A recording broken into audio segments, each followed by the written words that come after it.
Good morning friends. आज हम रस को उदाहरण सहित समझेंगे, परंतु इसके पहले वाले वीडियो में जो हमने पढ़ा था पहले हम उसका रिवीजन करेंगे। तो हमने रस की परिभाषा पढ़ी थी। रस की परिभाषा क्या थी? काव्य को पढ़ने, सुनने अथवा देखने से जो आनंद की अनुभूति होती है उसे ही हम रस कहते हैं। अब काव्य क्या है? काव्य गद्य एवं पद्य दोनों प्रकार के साहित्य को हम क्या कहते हैं? काव्य कहते हैं। परंतु ऐसी धारणा बन गई है कि हम केवल पद्य यानी कविताओं को ही काव्य कहते हैं, जो कि गलत है। रस के अंग कितने हैं? 4। रस के 4 अंग हैं: स्थायी भाव, विभाव, अनुभाव और संचारी भाव। अब स्थायी भाव क्या होते हैं? सहृदय व्यक्ति के मन में कुछ भाव ऐसे रहते हैं जो पहले से ही विद्यमान रहते हैं, जो उचित परिस्थितियां उत्पन्न होने के कारण जागृत होते हैं, जैसे कि शोक, वात्सल्य। अब सहृदय व्यक्ति कौन है? सहृदय व्यक्ति वो है जो रस की अनुभूति करता है। जो रस की अनुभूति कर सकता है तो उसे हम सहृदय व्यक्ति कहते हैं। मान लीजिए आपने कोई फिल्म देखी और आप एकदम से हंसने लगे या एकदम से रोने लगे, आपको रोना आ गया, तो इसका मतलब ये है कि आप रस की अनुभूति कर रहे हैं। परंतु कोई ऐसा व्यक्ति है जो कि कोई मूवी देख रहा है परंतु उस पर कोई असर नहीं हो रहा है, ना तो वो हंस रहा है ना रो रहा है, तो उसको रस की अनुभूति नहीं हो रही है। तो स्थायी भाव कितने होते हैं? स्थायी भावों की संख्या भरत मुनि के अनुसार स्थायी भावों की संख्या कितनी है? 8 है। और मूल रूप से रसों की संख्या कितनी है? 9 है। भरत मुनि ने शांत रस को रस नहीं माना है, और जितने हमारे रस होते हैं उतने ही स्थायी भाव होते हैं। इसके बाद कुछ आचार्यों ने 2 रस को और बढ़ाया है, जो है वात्सल्य रस और भक्ति रस। इस प्रकार कुल रसों की संख्या कितनी हो गई है? 11। तो हम एग्जाम में ये देखेंगे कि प्रश्न हमसे किस टाइप से पूछा जा रहा है। यदि आपसे पूछा जाता है कि भरत मुनि के अनुसार रसों की संख्या बताइए, तो 8 है। कुल रसों की संख्या 9 है, और कुल रसों की संख्या 11 है, और मूल रूप से रसों की संख्या 9 है। भरत मुनि के अनुसार रसों की संख्या 8 है, मूल रूप से रसों की संख्या 9 है, और कुल रसों की संख्या 11 है। और जितने रस होते हैं उतने ही स्थायी भाव होते हैं। तो अब आते हैं विभाव। विभाव क्या होते हैं? जो स्थायी भाव को जागृत करने में सहायता करते हैं या मदद करते हैं, वो विभाव कहलाते हैं। इसके 2 प्रकार होते हैं: आलंबन विभाव और उद्दीपन विभाव। आलंबन विभाव क्या होता है? जिसे देखकर या सुनकर सहृदय व्यक्ति के मन में रस की उत्पत्ति होती है, उसे हम आलंबन विभाव कहते हैं। ये 2 प्रकार का होता है। उदाहरण से समझेंगे, जैसे कि नायक जब किसी नायिका को देखता है तो उसके मन में प्रेम की उत्पत्ति होती है। तो जिसके मन में प्रेम की उत्पत्ति हो रही है, यानी नायक के मन में नायिका को देखकर प्रेम की उत्पत्ति हो रही है, तो नायक हो जाएगा आश्रय आलंबन। और किसे देखकर हो रही है? नायिका को देखकर प्रेम की उत्पत्ति हो रही है, तो जिसे देखकर प्रेम की उत्पत्ति होती है तो वो विषय आलंबन होगा। अब उद्दीपन विभाव क्या कहलाते हैं? जो स्थायी भाव को जागृत करने में मदद करते हैं, उन्हें हम उद्दीपन विभाव कहते हैं। जैसे नायिका की चेष्टाएं और आसपास का वातावरण, यहाँ पे क्या रहेगा? उद्दीपन विभाव रहेगा, जो कि स्थायी भावों को जागृत करने में मदद करता है। अनुभाव क्या होते हैं? अनु का अर्थ होता है पीछे, जो कि विभावों के पीछे पीछे चलते हैं, उन्हें हम अनुभाव कहते हैं। जैसे कि आपने कोई ऐसी मूवी देखी कि आपको रोना आ गया, तो जो आपके आंसू निकल रहे हैं, तो वो क्या है? अनुभाव हैं। इनकी संख्या 8 मानी गई है। संचारी भाव बाहरी भावों के अतिरिक्त, बाहरी कारणों से जो हमारे मन में भाव उत्पन्न हो रहे हैं, उसके अतिरिक्त कुछ भाव ऐसे होते हैं जो कि हमारे मन में आते जाते रहते हैं, स्वतः ही आते जाते रहते हैं। इन्हें हम संचारी भाव कहते हैं। संचारी का मतलब ये होता है संचरण करना, आते जाते रहना। तो इन ऐसे भावों की संख्या 33 मानी गई है, जो कि हमारे मन में आते जाते रहते हैं, यानी संचरण करते रहते हैं। रस के प्रकार एवं उनके स्थायी भाव। पहला रस है श्रृंगार रस। श्रृंगार का स्थायी भाव क्या होता है? रति। दूसरा रस है हास्य रस। हास्य का स्थायी भाव होता है हास। तीसरा रस है रौद्र रस। रौद्र रस का स्थायी भाव है क्रोध। चौथा रस है भयानक रस, उसका स्थायी भाव है भय। 5वां रस है वीर रस। वीर रस का स्थायी भाव है उत्साह। 6वां रस है अद्भुत रस। अद्भुत रस का स्थायी भाव है विस्मय। 7वां रस है करुण रस। करुण रस का स्थायी भाव है शोक। 8वां रस है वीभत्स रस। वीभत्स रस का स्थायी भाव है जुगुप्सा या फिर घृणा। 9वां रस है शांत रस। शांत रस का स्थायी भाव है निर्वेद या शांति। 10वां रस है वात्सल्य रस। वात्सल्य रस का स्थायी भाव है वत्सल या स्नेह। 11वां रस है भक्ति रस। भक्ति रस का स्थायी भाव है प्रेम या भगवत विषय। अब इसमें ये जो 2 रस हैं, वात्सल्य और भक्ति रस, इसको श्रृंगार रस के अंतर्गत भी रखा जाता है। इस प्रकार रसों की संख्या 9 मानी जाती है।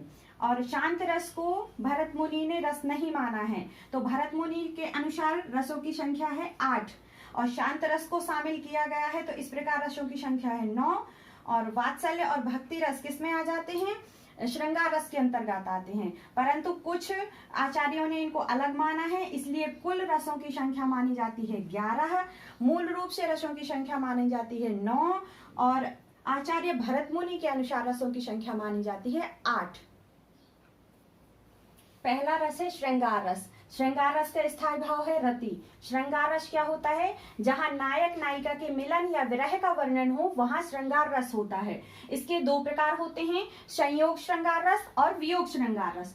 पहला है संयोग श्रृंगार रस। संयोग श्रृंगार रस क्या होता है? जिसमें नायक नायिका के मिलन का वर्णन हो, वहां पर क्या होगा? संयोग श्रृंगार रस होगा। उदाहरण देखते हैं, राम को रूप निहारत जानकी, कंगन के नग की परछाही, याते सबे सुधि भूल गई, कर टेक रही पल टारत नाही। इसमें ये रामचंद्र जी को देख रहे हैं सीता जी, राम को रूप निहारत जानकी, जो सीता जी हैं वो रामचंद्र जी का रूप देख रही हैं, किसमें? कंगन में, कंगन के नग में, कंगन के नग में देख रही हैं। कंगन के नग की परिछाई, याते सबे सुधि भूल गई। वो इतने सुंदर हैं, इतने सुंदर दिख रहे हैं और सीता जी मोहित हो गई हैं, सीता जी के मन में प्रेम उत्पन्न हो गया है, तो वो अपने कंगन से अपनी नजर नहीं हटा रही हैं और कंगन के नग में श्री रामचंद्र जी को देखे जा रही हैं और वो अपने कर को यानी हाथों को टेक लेती हैं। अब इसमें स्थायी भाव क्या जागृत हो रहा है? श्रृंगार रस का स्थायी भाव क्या होता है? रति, इसलिए यहाँ पर स्थायी भाव होगा रति। आलंबन विभाव क्या होता है? आलंबन विभाव होता है 2 प्रकार का, आश्रय आलंबन और विषय आलंबन। तो आश्रय आलंबन वो होता है जिसके मन में प्रेम उत्पन्न हो रहा हो। यहाँ पर सीता जी के मन में प्रेम उत्पन्न हो रहा है, इसलिए सीता जी हैं आश्रय आलंबन। किसे देखकर हो रहा है प्रेम उत्पन्न? तो रामचंद्र जी को देखकर प्रेम उत्पन्न हो रहा है, इसलिए रामचंद्र जी हो जाएंगे विषय आलंबन। अनुभाव क्या होते हैं? जो विभावों के पीछे चलते हैं। तो विभावों के पीछे, जैसे जब सीता जी के मन में प्रेम उत्पन्न हुआ तो वो क्या हो गई? उनकी सुध बुध भूल गई हैं और उन्होंने अपने करों को यानी हाथों को टेक लिया है। संचारी भाव यहाँ पर क्या उत्पन्न हो रहे हैं? हर्ष और मोह। हर्ष मोह संचारी भाव क्या होते हैं? जो कि हमारे मन में आते जाते रहते हैं, संचरण करते रहते हैं, तो उन्हें मन ही मन खुशी भी हो रही है, मोह उत्पन्न हो रहा है और भी बहुत सारे संचारी भाव उत्पन्न हो रहे हैं। दूसरा है वियोग श्रृंगार रस। वियोग श्रृंगार रस क्या होता है? इसमें नायक नायिका का विरह वर्णन होता है यानी दुख का वर्णन होता है। उदाहरण देखते हैं, हेरी मैं तो प्रेम दीवानी, मेरो दर्द न जाने कोई, सूली ऊपर सेज हमारी, किस विध सोना होए, दर्द की मारी वन वन डोलूं, वैद मिल्या नहीं कोई, मीरा की प्रभु पीर मिटेगी, जब वैद संवलिया होए। ये मीरा जी का पद है। तो ये कह रही हैं कि मैं प्रेम की दीवानी हूँ और मेरा दर्द कोई नहीं जान रहा है। सूली ऊपर यानी कांटों के ऊपर मेरी सेज है यानी बिस्तर है। किस विध सोना हो, ऐसे कांटों वाले बिस्तर पे मैं कैसे सो सकती हूँ या मैं कैसे सोऊं। दर्द की मारी वन वन डोलूं, मुझे दर्द है या मैं बीमार हूँ परंतु मुझे कोई वैद्य नहीं मिल रहा है, वैद्य मिल या नहीं कोई। मीरा की प्रभु पीर मिटेगी, मेरा दुख दर्द तभी मिटेगा जब वैद्य बन के सांवलिया यानी श्री कृष्ण जी आएंगे। जब मेरे वैद्य कौन होंगे? श्री कृष्ण जी होंगे। तो इसमें हमें स्थायी भाव कौन सा मिल रहा है? रति। स्थायी भाव इसका क्या है? रति। आलंबन विभाव, आलंबन विभाव 2 प्रकार के होते हैं, आश्रय आलंबन और विषय आलंबन। तो आश्रय आलंबन इसमें क्या है? मीरा जी, क्योंकि मीरा जी के मन में प्रेम उत्पन्न हो रहा है श्री कृष्ण जी के प्रति। और विषय आलंबन हो जाएंगे श्री कृष्ण जी, जिसको देखकर आश्रय के मन में प्रेम उत्पन्न होता है तो वो विषय आलंबन होता है। तो मीरा जी किसको देख रही हैं? श्री कृष्ण भगवान को, इसलिए विषय यहाँ पर हो जाएंगे श्री कृष्ण जी। उद्दीपन विवाह, उद्दीपन विवाह क्या है? प्रिय से मिलने की कठिनाई, उनको श्री कृष्ण जी से वो मिल नहीं पा रही हैं, बहुत कठिनाई है, तो ये क्या हो जाएगा? उद्दीपन विवाह। अनुभाव क्या है? अब ये क्या कर रही है? वन वन भटक रही हैं, तो ये है अनुभाव। संचारी भाव जो आते जाते रहते हैं, तो उनको चिंता हो रही है, शंका हो रही है कि मैं कैसे मिल सकती हूँ श्री कृष्ण भगवान से, तो ये संचारी भाव हैं जो कि उनके मन में आ जा रहे हैं।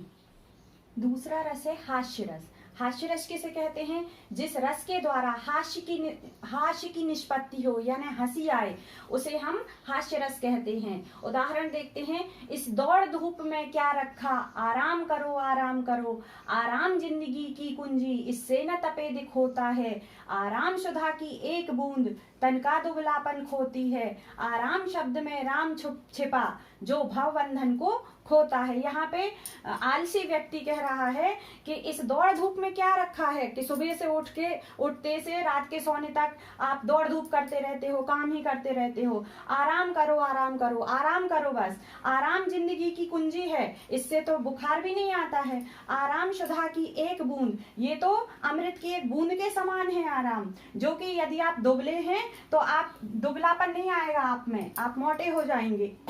आराम शब्द में राम छिपा, इसी आराम शब्द में राम छिपा है, भगवान राम का नाम, जो कि भव बंधन को खोता है, यानी भगवान रामचंद्र जी जो सबका उद्धार करते हैं, तो आप आराम करोगे तो इसमें तो राम छिपा है, तो आपका उद्धार, आप आराम करोगे तो आपका उद्धार अपने आप ही हो जाएगा। तो इसमें स्थायी भाव क्या है? हास, यानी इसको पढ़कर या सुनकर हमें क्या हो रहा है? हंसी आ रही है, तो स्थायी भाव क्या हो जाएगा? हास। आलंबन क्या है? आलसी व्यक्ति, आलसी व्यक्ति के मन में क्या हो रहा है? ये भाव उत्पन्न हो रहे हैं। उद्दीपन क्या है? व्यंग्योक्तियां, ये अपने ही मन से ये कहानियां गढ़ रहा है। अनुभाव क्या है? हंसना, इसको सुनकर हमें क्या आ रही है? हंसी आ रही है, कोई भी व्यक्ति इसको सुनकर हंसेगा, खिलखिलाएगा। संचारी भाव क्या है? हर्षोन्माद हो रहे हैं, यानी मन ही मन आनंद का अनुभव हो रहा है। तीसरा रस है रौद्र रस। रौद्र रस का स्थायी भाव है क्रोध।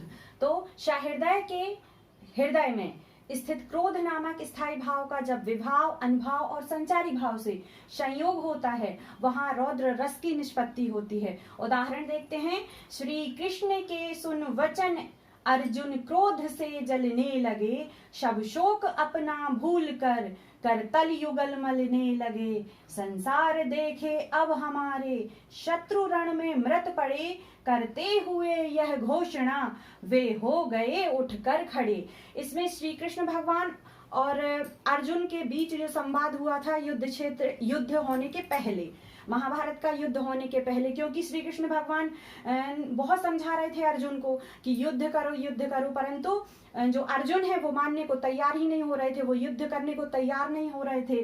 वो कह रहे थे ये मेरे गुरु हैं, ये मेरे पितामह हैं, ये मेरे भाई हैं, ये मेरे मित्र हैं। तो श्री कृष्ण भगवान उनको बहुत समझाते हैं। उसके बाद श्री कृष्ण भगवान के समझाने के बाद अब क्या होता है? श्री कृष्ण के सुन वचन अर्जुन क्रोध से जलने लगे, उनको गुस्सा आ गया। शब शोक, अपना जो दुखी हो रहे थे कि ये मेरे भाई हैं, ये मेरे पितामह हैं, ये सब भूल कर, ये सब दुख जो कर रहे थे वो सब दुख भूल कर करतल युगल, यानी अपने ये दोनों हाथों को मलने लगे गुस्से में, करतल युगल मलने लगे। संसार देखे अब हमारे, वो कहते हैं कि अब संसार देखेगा, क्या देखेगा? कि शत्रु रण में मृत पड़े, जो हमारे शत्रु हैं वो इस रण क्षेत्र में यानी युद्ध क्षेत्र में मृत पड़े होंगे।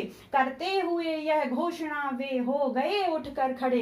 इस प्रकार यह घोषणा करते हुए अर्जुन युद्ध के लिए तैयार हो जाते हैं और उठकर खड़े हो जाते हैं। तो इसको पढ़कर या सुनकर हमारे मन में क्या उत्पन्न हो रहा है?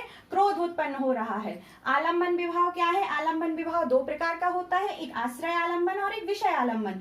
आश्रय आलंबन इसमें क्या क्या है? अर्जुन, क्योंकि अर्जुन के मन में क्रोध उत्पन्न हो रहा है। विषय आलंबन क्या है? शत्रु, किसको देखकर क्रोध उत्पन्न हो रहा है? शत्रुओं को देखकर। तो यहाँ पर विषय आलंबन होगा शत्रु। अनुभाव, अनुभाव क्या होते हैं? जो विभावों के पीछे चलते हैं, उन्हें हम अनुभाव कहते हैं। तो अनुभाव इसमें क्रोधपूर्ण घोषणा कर रहे हैं, गुस्से में उनका शरीर कांप रहा है, तो ये है अनुभाव। संचारी भाव क्या है? जो कि हमारे मन में आते जाते रहते हैं, जैसे आवेग, चपलता, श्रम और उग्रता, ये क्या है? संचारी भाव हैं। चौथा रस है भयानक रस। भयानक रस का स्थायी भाव है भय। भयानक रस क्या होता है? हृदय के हृदय में स्थित भय नामक स्थायी भाव का जब विभाव, अनुभाव और संचारी भाव से संयोग हो जाता है, तब भयानक रस की निष्पत्ति होती है। उदाहरण देखते हैं। नभते ते झपटत बाज लखी, भूलियो सकल प्रपंच, कंपित तन व्याकुल नयन, लावक हिलियो न रंज। यहाँ पर क्या होता है कि एक लावा पक्षी को बाज झपट रहा है आकाश से। तो नभते ते झपटत बाज लखी, जब वो लावा पक्षी देखता है कि मुझे बाज खाने आ रहा है, तो वो कांप जाता है, एकदम से व्याकुल हो जाता है, घबरा जाता है, अपनी सुध बुध भूल जाता है। उसको ये समझ में नहीं आता कि मैं क्या करूं और क्या ना करूं, सब कुछ भूल जाता है, कांपने लगता है, और उसके जो नेत्रों की ज्योति है वो मंद पड़ जाती है। और लावक हिल्यो नरंज, कंपित तन व्याकुल नयन, उसका शरीर, तन यानी शरीर कांपने लगता है, नयन व्याकुल हो जाते हैं, यानी उसके नेत्रों में दिखने नहीं लगता है। लावक हिल्यो नरंज, एक रंज, एक रत्ती भर भी वो हिल नहीं पा रहा है। तो इसको पढ़ने से या सुनने से हमारे मन में क्या डर लग रहा है, यानी भय की उत्पत्ति हो रही है। तो यहाँ पर स्थायी भाव कौन सा जागृत हो रहा है? भय। आलंबन विभाव कितने प्रकार के होते हैं? 2 प्रकार के। एक होता है आश्रय आलंबन, दूसरा होता है विषय आलंबन। तो आश्रय आलंबन कौन है? यहाँ लावा, किसके मन में भय उत्पन्न हो रहा है? लावा पक्षी के मन में। विषय आलंबन कौन है? बाज, किसको देखकर? बाज को देखकर। उद्दीपन विभाव क्या है? उद्दीपन विभाव वे भाव होते हैं जो कि स्थायी भाव को जागृत करने में मदद करते हैं, वहां का वातावरण या फिर उसकी चेष्टाएं। तो बाज का झटपटाना, बाज क्या कर रहा है? झटपटा रहा है। फिर अनुभाव क्या है? शरीर का कांपना। अनुभाव क्या होते हैं? जो विभावों के पीछे पीछे चलते हैं, उन्हें हम अनुभाव कहते हैं। तो क्या हो रहा है फिर? जब बाज उसको झपटने आ रहा है तो उसका शरीर कांप रहा है, नेत्रों की व्याकुलता, यानी नेत्रों में उसको दिखाई देना बंद हो गया है। संचारी भाव क्या है? अब उसके मन में संचारी भाव आ रहे हैं। जो भाव हमारे मन में आते जाते रहते हैं, उन्हें हम संचारी भाव कहते हैं। जैसे दैन्य और विषादों से बहुत दुख हो रहा है, वो बहुत दीनता के साथ दीनता दिखा रहा है, दुख हो रहा है कि मुझे कोई बचा लेता, मैं कैसे बचूं।